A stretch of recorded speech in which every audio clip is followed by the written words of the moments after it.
I don't know how you're feeling today. I suspect for some it's a painful saying goodbye to people who are having to leave your household. For others, it marks a moment, the ending of a very strange Christmas. For all of us, I suspect, it might mark a moment where we feel slightly fatter, look slightly gloomily towards the new year with all that still concerns us. For others, of course, Christmas just brings back memories of Christmases past and loved ones that we see no longer. So what can we say to you today? Well, let us look at the gospel and the characters that we meet in that passage. Because, of course, in the church, we're only really just getting going in this Christmas story. Just as others begin to take down their Christmas decorations and pull out their trees and put them ready for the skip, we are just beginning. We are moving ever more deeply into this wonderful unfolding story of God's love for us. But what of those three examples?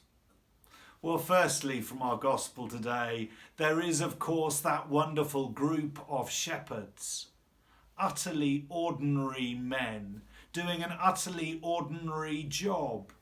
Although a job that in their day actually was seen with certain levels of suspicion. People weren't quite sure about shepherds. They were always worried about them being around at night. There was a suspicion. They were not viewed very well in the society of their time.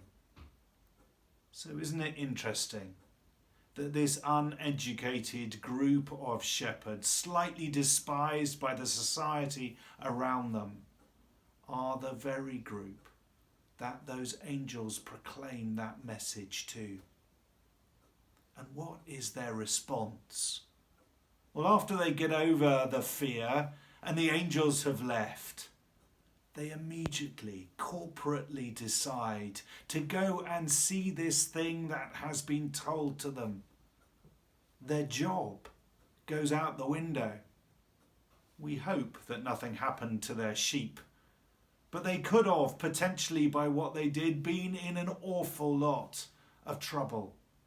And yet they go with haste, and they stand, and they see the incarnation, God amongst us. They believe completely in the depths of their hearts. They are filled with joy at what they see in front of them. And so should we. That God loves us so much that he comes amongst us in human form to live a life like ours, to experience it, but to glorify it, to pull our humanity into his divinity, for us to be joined with him forevermore. The incarnation will, of course, lead to the cross. But those shepherds are filled with a real joy. And just like genuine joy, which is so closely linked to that emotion of love, they simply cannot contain it. Imagine the scene as they run into the local town to proclaim what they have seen in the early hours of the morning. Imagine those people hearing these strange people of the night dancing for joy, proclaiming what God has done. We too are called to do likewise. In the darkness of this world, in the uncertainty that is all around us, we are called as the church, you and I, to proclaim that incredible message of light and love and peace and joy and goodwill.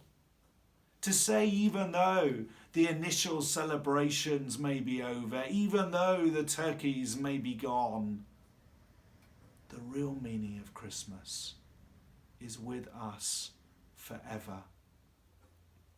So let us, in this season of Christmas, continue to have joy in our hearts and to proclaim that joy and that love to a world so in need. The final message is the message of Mary, who we hear ponders all these things in her heart. A heart that right at the beginning of this good news has said yes to the incarnation, has said yes to the message of the Archangel Gabriel, who has experienced this Christ, this baby growing in her womb, has given birth and is feeding the creator of the universe on her breast, ponders all these things in her heart. And we too are called to ponder the magnitude, the sheer depth and height and wonder of God's love. And we too are called to make a place in our heart once again in these days of Christmas, that we may realize what the incarnation means today and forever. Happy Christmas.